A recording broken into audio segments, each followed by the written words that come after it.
e 7 de abril no recinto Manuel Vila. Cada ano este encontro reúne a preto de 15.000 persoas en Mimenta e compre lembrar, como xa se dixo, que é o único concurso de gando vacún celebrado na provincia.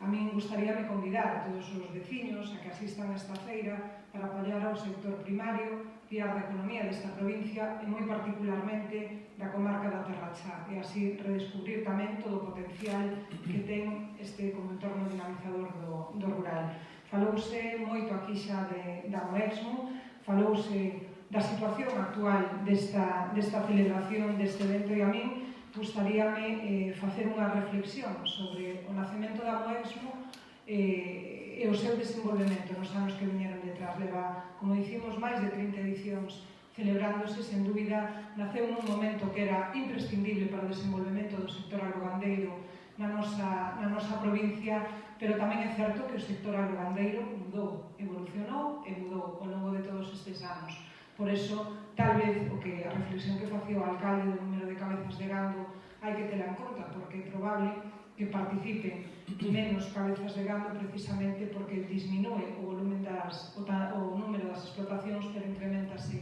o seu volumen. Por eso creo necesario tamén tal vez facer unha adaptación deste tipo de eventos a situación actual que ten o sector agrogandeiro. Ademais, a Moexmo, que comenzou como ese imprescindible, ou sigue sendo encontro para o sector primario, pasou a ser algo moito máis importante, porque hoxe en día calquera persoa que non está vinculada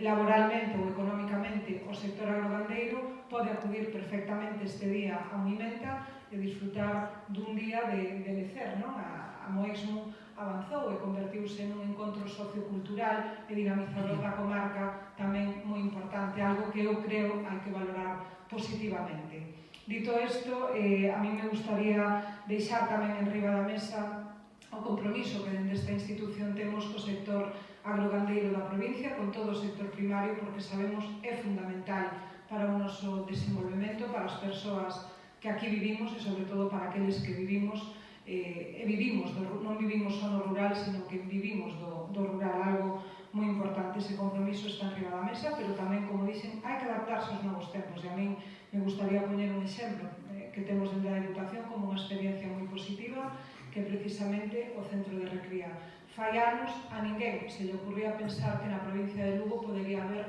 un centro de recría para os nosos gandeiros. Empezouse a traballar nesa idea, pasaron anos, é certo que isto non se desenvolveu nun prazo corto de tempo, pero era un proxecto a medio e longo prazo, e hoxe en día xa podemos decir que estamos criando as novillas de moitas das nosas explotacións no centro de recría da Deputación de Lugo, que é o único centro de recría público que hai no país. Por lo tanto, creo que este tipo de cuestións hai que poñelas en riba da mesa, hai que poñelas en valor, hai que facer apostas novas e decididas tamén neste tipo de celebracións para que sexan máis atractivas, pero non desmoralizarse, porque eu creo que si a Moexmo ten futuro, teno con adaptacións e teno ademais como unha feira que xa non está só dirixida ao sector primario, sino que abriuse de tal xeito que é un encontro para todos os veciños e veciñas da provincia de Lugo. A min, dito isto, só me queda repetir o noso compromiso para seguir traballando